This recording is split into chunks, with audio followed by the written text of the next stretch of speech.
As you see here, Germany's private debt growth has been a consistent laggard, and Germany's subpar economic growth is a function of this. Here we see Germany's GDP growth since 2019 compared to the US, France, and the UK. It now defines the bottom, and in fact, in its most recent quarter, it was negative, portending a possible recession. Economic growth is simply spending growth. As you recall from your textbooks, the measure of economic growth is private sector growth plus government sector growth plus or minus net exports. Yes, when a government builds a bridge or a highway, that increases GDP.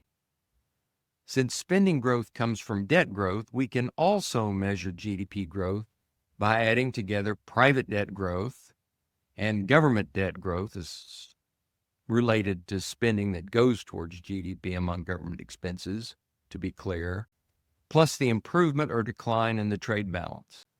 Stepping back, strong business debt growth in any country means that businesses there see opportunity and as a result are making a debt-financed investment in growth and expansion.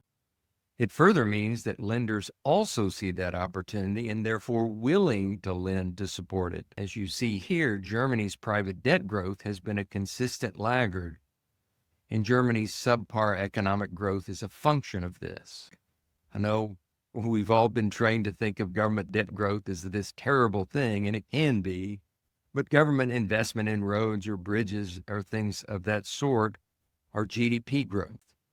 Germany has been the champion among Western economies in this category over time, but now its export surplus is shrinking, which negatively impacts its GDP growth.